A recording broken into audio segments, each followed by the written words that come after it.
আজকের গল্প আত্মারাম বাবুর আত্মহত্যা। লেখক বিমল দত্ত। সেদিন সেকেন্ড পিরিয়ডের ঘন্টা বাজতেই আমরা বলির পাঁঠার মতো ঠক ঠক করে কাঁপতে আরম্ভ করল। আত্মারাম তর্ক পঞ্চাননের ক্লাস ছিল আমাদের বিভীষিকা। তার উপর কদিন থেকে আত্মারাম বাবু একটা নতুন লিকলিকে বেত আনছেন সঙ্গে করে, আর সেদিন ছিল নিযন্ত প্রকরণ পড়া। ব্যাকরণ খুলে সকলেই নিযন্ত প্রকরণটা আরেকবার দেখে নিচ্ছি। ওই বুঝি আত্মারামের চটির ফটাস ফটাস শব্দ কানে এলো।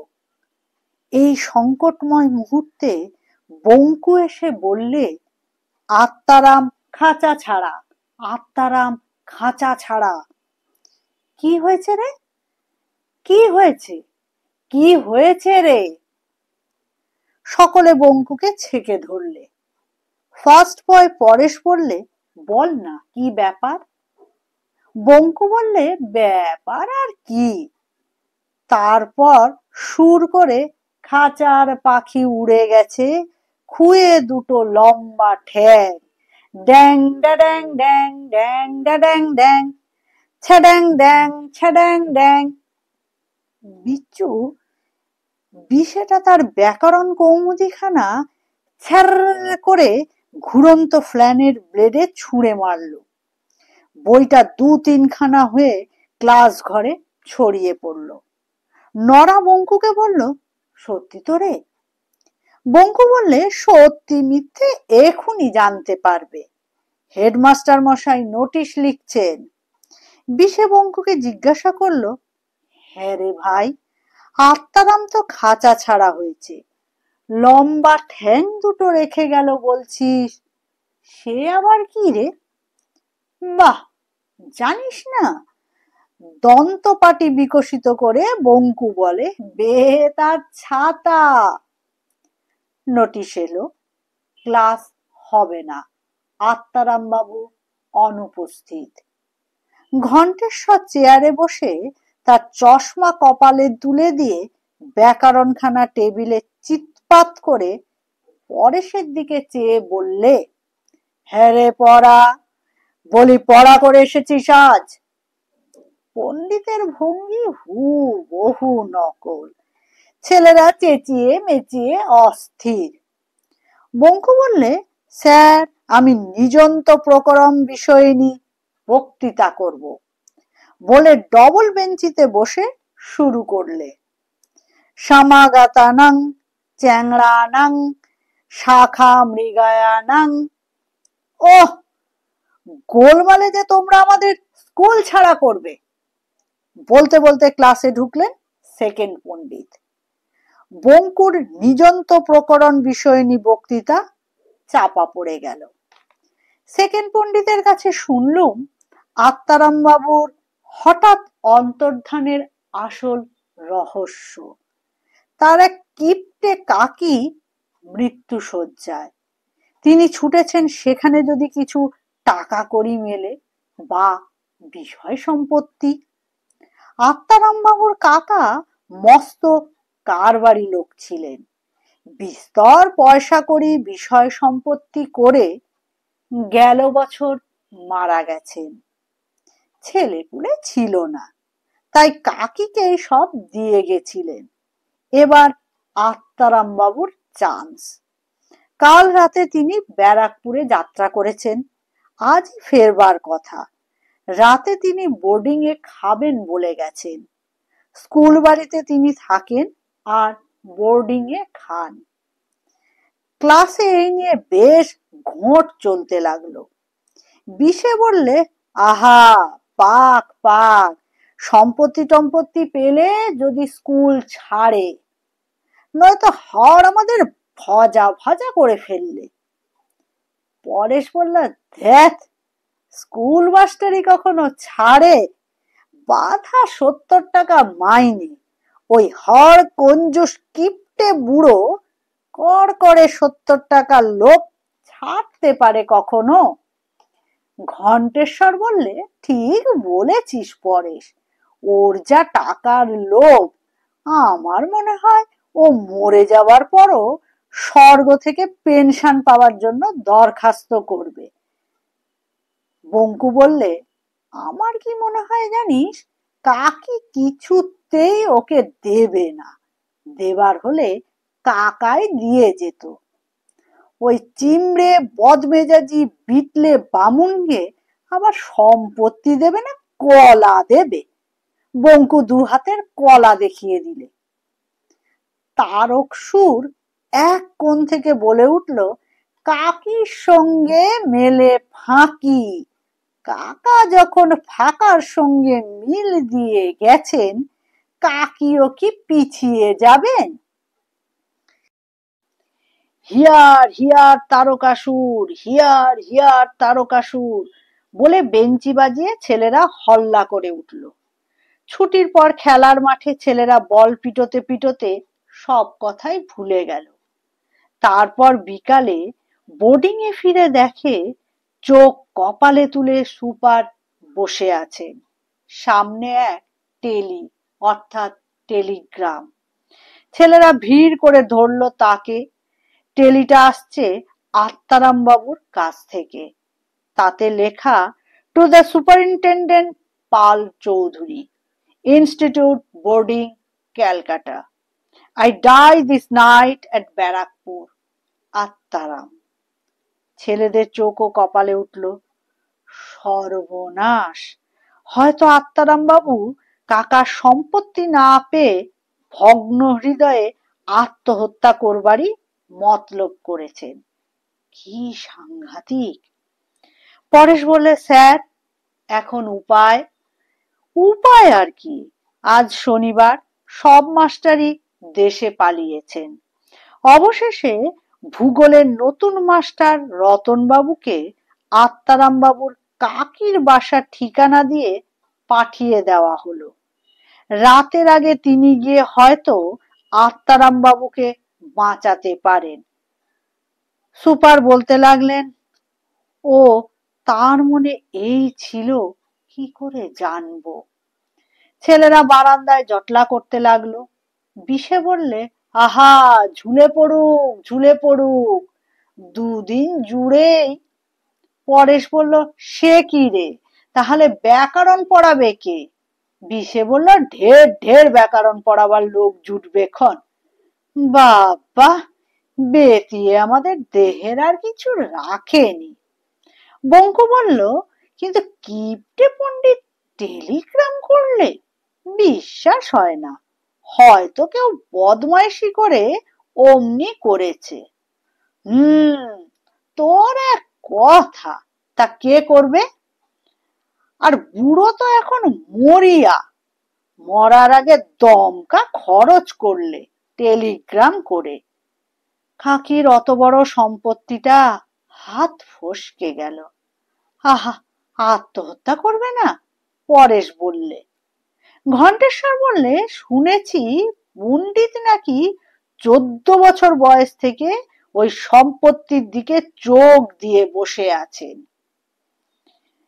পরেশ বললে, যদি রতনবাবু গিয়ে দেখে পণ্ডিত দোদুল্যমান? ঘণ্টেশ্বর বললে, এক কাজ করলে হয় না, চ আমরা যাই, তাকে যদি বাঁচাতে পারি। পরেশ বললে, মন্দ কথা নয় তা। বিষে বললে, কিন্তু বাবা, খাল কেটে কুমির আনছো কেন?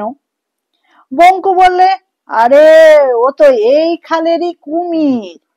বিষে বললে, তা তো বটে, কিন্তু যে কুমির মরতে চলেছে তাকে আবার ক্লোরোফর্ম করে বাঁচিয়ে লাভ কি? কিন্তু শেষ পর্যন্ত পরেশ, ঘণ্টেশ্বর, বঙ্কু আর যজ্ঞেশ্বর পণ্ডিতকে বাঁচাবার জন্য সেই ট্রেনেই ব্যারাকপুর যাওয়ার মতলব করলে। ঠিক সেই সময় সুপার সেখানে উপস্থিত। ছোকরারা, তোমরা কেউ ব্যারাকপুর যেতে পারবে? রতনবাবুকে একটা ঠিকানা দেওয়া হয়নি। আত্মারামের এক বন্ধু উকিল থাকেন ব্যারাকপুরে, তিনি যেখানে সেখানে উঠতে পারেন, সেখানেও খোঁজা দরকার। পরেশ, ঘণ্টেশ্বর, বঙ্কু ও যজ্ঞেশ্বর তাদের সংকল্পের কথা জানালো। সুপার খুব খুশি হলেন। তারপর তিনি কিছু টাকা ওদের দিয়ে একটা ট্যাক্সি করে স্টেশনে যেতে বললেন। পো পো শব্দে ট্যাক্সি স্টেশনে উপস্থিত হলো। টিকিট কেটে তারা যেই ট্রেনে উঠল অমনি ট্রেন ছেড়ে দিল। এই ট্রেনেই রতনবাবু ছিলেন, কিন্তু সে অন্য কামরায়। ব্যারাকপুরে পৌঁছে ওরা প্রথমে রতনবাবুকে এড়িয়ে প্ল্যাটফর্ম পার হলো। তারপর গেল আত্মারামের কাকির বাড়ি। সেখানে শুনলো আত্মারাম আসবার অনেক আগেই কাকি মারা গেছেন। একটা উড়ে চাকর ছাড়া বাড়িতে কেউ নেই। সে আত্মারাম বাবুর অন্য কোনো সংবাদ দিতে পারলে না। শুধু বললে তিনি কাল রাতে এসেছিলেন বটে, কিন্তু তারপর কোথায় গেছেন সে জানে না। এবার ওরা ছুটল সেই উকিল বন্ধুর বাড়ি। তিনি কিছুই জানেন না। তখন আর কি করে তারা এদিক ওদিক খানিক ঘোরাঘুরি করে স্টেশনে ফিরে এলো। তাই তো, আত্মারাম বাবুর আত্মা সত্যিই খাঁচা ছাড়া হবে। মারুক, ধরুক আর গালাগালি করুক, তবুও তার জন্য তাদের মন কেমন করতে লাগলো। ট্রেন আসবার তখনও অনেক দেরি। তখন রাত 9টা। সমস্ত সন্ধেটা ঘোরাঘুরি করে তারা বেশ ক্লান্ত হয়ে পড়েছে। ঘণ্টেশ্বর বললে, চ ওই রেস্তোরাঁ থেকে কিছু খেয়ে নিয়ে গে, যা হবার তা হবেই। রেস্তোরাঁয় ঢুকে তারা অবাক। কোণের টেবিলে বুড়ো পণ্ডিত আত্মারাম তর্ক পঞ্চানন বসে বসে নিবিষ্ট মনে মুরগির ঠ্যাং চিবুচ্ছে। দেখলে মনে হয় না এই লোকটাই রাত্রে আত্মহত্যা করবে। পরেশ ফিস ফিস করে বললে, বোধহয় পটাশিয়াম সাইনাইড মাংসে দিয়ে সুস্বাদু করে খাচ্ছে। বঙ্কু বললে, আহা, শেষ স্বাদ বোধহয় পুড়িয়ে নিচ্ছে, কিন্তু বেশি খেতে দেওয়া হবে না। ঘন্টু চুপি চুপি বেঞ্চি ও টেবিলের পাশ দিয়ে গিয়ে আত্মারাম বাবুর ডান হাতখানা ধরে ফেললে। কি জানি টের পেলে হঠাৎ যদি কিছু করে ফেলেন। তারপর যজ্ঞেশ্বর ধরলে বাঁ হাত। পরে ছুরি কাটাগুলো একধারে সরিয়ে ফেলে বঙ্কুকে বললে, এই একটা ট্যাক্সি ডাক। বঙ্কু এক লাফে বাইরে চলে গেল। পরেশ দোকানদারকে খাবারের দাম দিয়ে আত্মারাম পণ্ডিতকে পাঁজা কোলা করে দোকানের বাইরে নিয়ে এলো। শিরিঙ্গে পণ্ডিত খাওয়ায় বাধা পাওয়ায় রেগে টং হয়ে তাদের শাসাতে লাগলেন। হতভাগা, গর্ধব, শাখামৃগ আর চিংড়ি মাছের মতো হাত পা ছুটতে লাগলেন। এসবের অর্থ কি? তোমরা কি চালাকি পেয়েছো? পরে শুধু বলতে লাগলো, স্থির হন স্যার, স্থির হন। ট্যাক্সি এসে গেল। চার মূর্তিমান তাকে জোর করে ধরে তার মধ্যে পুরে ব্যারাকপুর ট্রাঙ্ক রোড ধরে গাড়ি ছুটিয়ে দিতে বলল। গাড়ির মধ্যে সমস্ত পথটা আত্মারাম বাবু ছেলেদের শাসাতে লাগলেন। চাপকে লাল করব, তোদের গায়ের চামড়া খুলে নেব, হাড় ঘুরে গুঁড়ো করব, মাংস দিয়ে কিমা তৈরি করব, ইত্যাদি ইত্যাদি। পরেশ ঘণ্টেশ্বরের কানে কানে বললে, বড্ড শখ খেয়েছেন কিনা। গর্জে উঠলেন আত্মারাম পণ্ডিত, বিচ্ছু শয়তান কোথাকার, তোদের ফাঁসি কাঠে ঝোলাবো, আন্দামান পাঠাবো, 6 মাসের ভাজা চাল খাওয়াবো। কোনো সন্দেহ রইল না যে তার সংকল্পে বাধা দেওয়ায় তিনি ক্ষেপে গেছেন। বোর্ডিং এর সামনে যখন ট্যাক্সিটা থামলো তখন গভীর রাত। দরজা খুলতে স্বয়ং সুপার ও রতনবাবু ছুটে এলেন। আত্মারাম মোটরের দরজা খুলে ঝাঁপিয়ে পড়লেন সুপারের ঘাড়ে। মশাই, এই ছোড়াগুলো আমায় দারুণ ইনসাল্ট করেছে, এর শাস্তি চাই। রাগে পণ্ডিত ঠক ঠক করে কাঁপতে লাগলেন। তার মুখ দিয়ে আর কথা সরল না। সুপার পণ্ডিতকে একটা চেয়ারে বসিয়ে বললেন, স্থির হন, একটু স্থির হন। ওদের আমি পাঠিয়েছিলাম। আপনার মতো একজন লোক আত্মহত্যা করবার কথা ভাবতে পারেন, তা আমাদের ধারণার অতীত ছিল। ঘুরে পড়তে সামনে গিয়ে আত্মারাম পণ্ডিত বললেন, আত্মহত্যা? কি বলছেন আপনি? সুপার বললেন, আজ বিকেলে যখন এই মর্মে আপনার টেলি পেলুম যে আপনি রাতে ব্যারাকপুরে আত্মহত্যা করবেন, তখন থেকে দুর্ভাবনায় মশাই। আত্মারাম পণ্ডিত বাক্যহারা হয়ে খানিক ফ্যাল ফ্যাল করে সুপারের মুখের দিকে তাকিয়ে রইলেন। তারপর বললেন, কখনোই হতে পারে না, আমি ওরকম টেলি করিনি। কই আনুন দেখি সেটা। সেটা সুপারের পকেটেই ছিল। তিনি সেটা আত্মারাম বাবুর দিকে এগিয়ে দিলেন। সেটা খুলেই আত্মারাম চিৎকার করে উঠলেন, আমি পোস্ট অফিসের পিয়নদের চাপকে লাল করব, এই হতভাগা টেলিগ্রাম অফিসারদের ফাঁসি কাঠে ঝোলাবো, পোস্ট অফিসে আগুন ধরিয়ে দেব। তার রাগ কত কমলে সুপার জিজ্ঞাসা করলেন, ব্যাপার কি?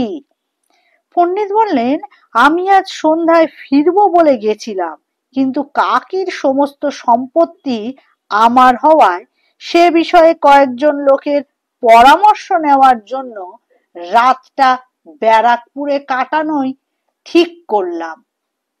তাই ভাবলাম বোর্ডিং এ টেলি করে দিই। তাই লিখলাম, dine this night at Barrackpore. আর বেটারা স্বচ্ছন্দের ডাইন জায়গায় ডাই বসিয়ে দিয়েছে। আমি এর ক্ষতিপূরণ দাবি করব, জেলে পাঠাবো, ওদের ফাঁসিতে ঝোলাবো। আমরা সেখান থেকে সরে পড়লুম। কি জানি পণ্ডিতের রোগ এখন একটু বেড়েছে, কাকির সম্পত্তি পেয়েছে কিনা।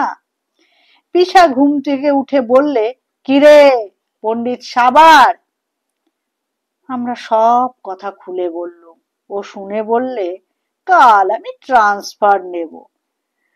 বাবা, ওর এবার 20 দাঁত উঠবে। সকালে খবর শুনে আমরা থ। পণ্ডিত রেজিগনেশন পত্র দাখিল করে স্কুল থেকে বিদায় নিয়ে গেছে। কিন্তু কেন? সুপার বললেন, কাকির সম্পত্তি তো ওরই হলো এবার। সেসব দেখাশোনা করবার জন্য পণ্ডিত মশায়ের কাজ বিস্তর বেড়ে গেছে। তাছাড়া অত বিষয় আশয় টাকা পড়ি পেয়েছেন, আর চাকরি করবার দরকার কি? পণ্ডিত কেন 70 টাকার মায়া কাটালো তার আসল কারণ আমরা কিন্তু জানি। ব্যারাকপুরের সেই রেস্তোরাঁয় মুরগির ঠ্যাং চিবোনোর কথা পাছে ফাঁস হয়ে গেলে সেই ভয়ে আত্মারাম বাবু স্কুল ছেড়ে চলে গেলেন। বছর 2 পর একদিন ট্রামে আত্মারাম বাবুর সঙ্গে দেখা হলো। হ্যাট কোট নেকটাই পরা অপূর্ব স্টাইলিস্টের চেহারা। আমায় দেখে তিনি যেন চিনতেই পারেননি, এমন ভাব দেখিয়ে জানলার দিকে মুখ ফিরিয়ে ঘন ঘন পাইপ টানতে লাগলেন।